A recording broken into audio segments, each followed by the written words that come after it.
నమస్తే, welcome to Disha TV. Kerala రాష్ట్రంలో జరుగుతున్న ఎన్నికల ప్రచారమేమో కానీ ఆ సెగ అయితే మాత్రం తెలంగాణలో చాలా స్పష్టంగా కనిపిస్తుంది. తాజాగా సీఎం రేవంత్ రెడ్డి కేరళలో భాగంగా ప్రచారంలో భాగంగా అక్కడ సీఎంపై అలాగే అక్కడి ప్రభుత్వంపై కూడా విరుచుపడేలాగా కూడా విమర్శలు చేశారు.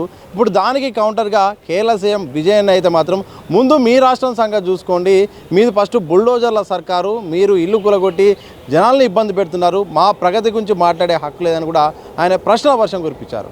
తెలిసి ఇదే అంశంపై మాట్లాడి తెలుసుకునే ప్రయత్నం చేద్దాం. మనతో పాటు టీపీసీసీ జనరల్ సెక్రటరీ దయాకర్ గారు ఉన్నారు. ఏం చెప్తారు? కేరళ సీఎం ఒకవైపు బుల్డోజర్ల సర్కార్ ముందు ఇల్లు కూలగొట్టి ప్రజల్ని ఇబ్బంది పెడుతుంది, మీరా మా గురించి మాట్లాడేదని కూడా కేరళ అంటుంది. ఇప్పుడు కేరళలో ఎన్నికలు జరుగుతున్న సందర్భంలో అక్కడ ఎల్డీఎఫ్ బీజేపీల మధ్య ఒక రాజకీయ అంతర్గత రహస్యం ఉన్నటువంటి అంతర్గత ఒప్పందం కారణంగానే అక్కడికి వచ్చినటువంటి నరేంద్ర మోడీ కూడా అక్కడ శబరిమల ఇష్యూ కూడా మాట్లాడకుండా ఇవాళ ఎల్డీఎఫ్ని గెలిపించడానికి బీజేపీ పరోక్షంగానే ఒక రకంగా మద్దతు ఇస్తుంది అనేది మనకు సంకేతాలు వినపడుతున్నటువంటి సందర్భంలోనే ఇవాళ మేము యూడీఎఫ్ తరఫున భారీ మెజార్టీతో రేపు గెలవబోతున్నాం కేరళలో. కాబట్టి ఇవాళ కాంగ్రెస్ పార్టీ అత్యధిక అభ్యర్థులు గెలవబోతున్నారు కాబట్టి దాన్ని జీర్ణించుకోలేకనే ఇవాళ నరేంద్ర మోడీ కావచ్చు, అక్కడ ఉన్నటువంటి విజయన్ కావచ్చు, వీళ్ళందరూ కూడా కలిసి మా పార్టీలు వేరైనా వాళ్ళ ఎజెండా ఒకే ఎజెండాతో ముందుకెళ్తా ఉన్నాను. అది సాధ్యం. మా పెద్దలు రాహుల్ గాంధీ గారు కూడా అదే అంశాన్ని కూడా మనం బయటపెట్టడం కూడా జరిగింది. ఇవాళ తెలంగాణలో జరుగుతున్నటువంటి సంక్షేమ పథకాలు ఇవాళ దేశానికి ఒక ఆదర్శంలాగా ఇవాళ దేశంలో ఎక్కడ లేని విధంగా సన్నబియ్యం లాంటి పథకాన్ని ఇక్కడ మేము అమలు చేస్తూ ఉన్నాం. ఇవాళ రైతుకు దేశంలో ఎక్కడ లేని విధంగా ఏకకాలంలో 2 లక్షల రూపాయల రుణమాఫీని మనం చేయగలిగినాం.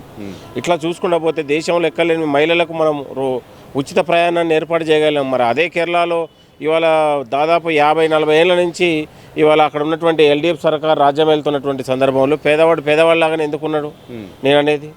కాబట్టి అక్కడ ఉన్నటువంటి అనేక సమస్యలు ఉన్నాయి, లోపాలు ఉన్నాయి, ఇబ్బందులు ఉన్నాయి. వాటి అంశం మీద ఇవాళ మా రాహుల్ గాంధీ గారు, మా ముఖ్యమంత్రి రేవంత్ రెడ్డి గారు మాట్లాడారు. విజయన్ గారు కూడా చివరి దశలో ఇవాళ ఆయన కూడా మనం నరేంద్ర మోడీకి అడుగులు ఎత్తే పరిస్థితి కనపడతా ఉంది. కాబట్టి దేశవ్యాప్తంగా రాహుల్ గాంధీ నాయకత్వాన్ని కోరుకుంటున్నారు ప్రజలు.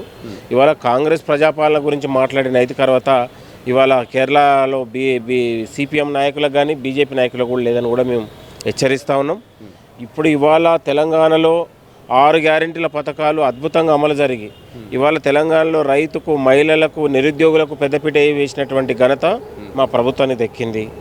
కాబట్టి ఇవి ఇప్పటికీ కూడా సిపిఎం గతంలో మనందరం తెలిస్తే సిపిఎం విధానాలు ఇప్పుడు ఏ రకంగా మనం దారితీస్తున్నాయో మనందరికి తెలుసు. కాబట్టి ముమ్మాటికి రేవంత్ రెడ్డి గారు కేరళ ప్రచారంలో చేసినటువంటి ఆరోపణలకు మేము కట్టుబడి ఉన్నాం. ఖచ్చితంగా దానికి దమ్ము ధైర్యం చెప్పే అర్హత వీళ్ళకి లేదు. కాబట్టి నరేంద్ర మోడీ గారు ఎల్డీఎఫ్ను మళ్ళొకసారి ఎల్డీఎఫ్ అభ్యర్థులను గెలిపించడానికి ఒక బలమైన కుట్ర జరుగుతుందనే విషయాన్ని మనకు తెలుసు. కాబట్టి ఇవాళ మేము యూడీఎఫ్ తరఫున మా రాహుల్ గాంధీ గారు అద్భుతమైన ఉన్నటువంటి మా సంక్షేమ తెలంగాణలో పాటు దేశవ్యాప్తంగా వస్తున్నటువంటి మార్పులు, కాంగ్రెస్ పార్టీ విధానాలు ఇవాళ ప్రజలు కూడా అక్కడ ఉన్నటువంటి మార్పును కోరుకుంటా ఉన్నారు. ఒక ఎల్డీఎఫ్ వల్ల అక్కడ మార్పు జరిగింది ఏం లేదనే విషయాన్ని మరొకసారి గుర్తు చేస్తూ తెలంగాణలో జరుగుతున్న సంక్షేమ పథకాలు దేశానికి ఒక ఆదర్శంలాగా ప్రపంచం తెలంగాణ వైపు చూసే విధంగా మా ముఖ్యమంత్రి గారు పెద్ద ఎత్తున మార్పును తీసుకురాగలిగాడు. సంవత్సరాల తరబడి మూసీ అభివృద్ధిని ఎవరు చూశారండి? మూసీ కంపెనీ మా ముఖ్యమంత్రి మా ప్రభుత్వం వచ్చిన తర్వాత ఒక మార్పు, అభివృద్ధి, శుద్ధీకరణ జరిగింది. ఇవాళ దేశంలో ఎక్కడ లేని విధంగా కులగణన చేయగలిగినాం మనం. అంటే దేశంలో నీకు అడ్వాన్స్గా ఇవాళ తెలంగాణ రాష్ట్రం ముందుకెళ్తా ఉంది. ఇవాళ దేశం కాదు ప్రపంచం తెలంగాణ వైపు చూసే విధంగా మా పాలన ఉంది. కాబట్టి ప్రజల మద్దతుతోని మళ్ళొకసారి గెలుస్తాం. అక్కడ విజయన్ గారికి పతనం ఖాయం. కేరళలో మా ముఖ్యమంత్రి గారు రేవంత్ రెడ్డి గారు, రాహుల్ గాంధీ గారు, కాంగ్రెస్ అగ్రనాయకులందరూ కూడా ఇవాళ అక్కడ ఉన్నటువంటి విజయన్ గారి అవినీతి కావచ్చు, బీజేపీ విధానాలు కావచ్చు, ఆ ఇద్దరి మధ్యలో రాజకీయ ఒప్పందాలను కూడా బహిర్గతం చేయబోతా ఉన్నాం. ఖచ్చితంగా ప్రజల మార్పు జరుగుతుంది. కేరళలో యూడీఎఫ్ సర్కారు ఏర్పాటు జరగబోతుందనే వేయడానికి బలమైన సంకేతాలు నేను కూడా కోరుతున్నాను. 2-3 సందర్భాల్లో వెలుగుమట్ల అంశాన్ని కేరళ సీఎం ప్రస్తావిస్తున్నారు. గతంలో ఒకసారి మాట్లాడారు, తాజాగా కూడా సీఎం రేవంత్పై కౌంటర్ వేస్తూ కూడా ఇండ్లు కూలగొట్టారు, మొత్తం పేదవాళ్ళు కూడా రోడ్డు మీద ఉంచారని కూడా మాట్లాడారు. ఆ వెలుగుమట్ల అంశాన్ని ఎట్లా చూస్తారు? వెలుగుమట్ల అంశం కాదు, అక్కడ ఉన్నటువంటి పేదలను ఇవాళ ఇండ్లు ఇప్పిస్తామని, జాగిప్పిస్తామని దోచుకొని అక్కడ అనేక ఉన్నటువంటి భూ కబ్జాదారుల భరతం పట్టాం మనం. పేదల జీవితాల్లో 4.5 లక్షల మందికి ఈ రాష్ట్రంలో ఉన్నటువంటి నిరుపేద ఇళ్లకు ఇల్లు లేని వారికి ఇవాళ 5 లక్షల రూపాయలు ఇచ్చి ఇల్లు ఇచ్చినటువంటి ఘనత మా ప్రభుత్వాన్ని దక్కింది. ఏ పాలనలో జరగని విధంగా గత పాలనలో ఇవాళ కనీసం ఇల్లు లేని అనేక మంది అభాగ్యులు ఉన్నారు. డబల్ బెడ్రూమ్ ఇస్తాను మోసం చేస్తే మా ప్రభుత్వం వచ్చిన తర్వాత 27 నెలల్లోనే 5 లక్షల మంది ఇల్లును మంజూరు చేయగలిగినాం. అక్కడ తెలంగాణలో ప్రజాపాలనలో మా ప్రభుత్వంలో ఎక్కడ కూడా పేదవాళ్ళ ఇల్లు కూల్చలేదు. ఏ పేదవాళ్ళు ఉన్నా కూడా వాళ్ళకి ఇల్లు కట్టించాలనే ఆలోచన ఈ ప్రభుత్వం తీసుకొచ్చింది.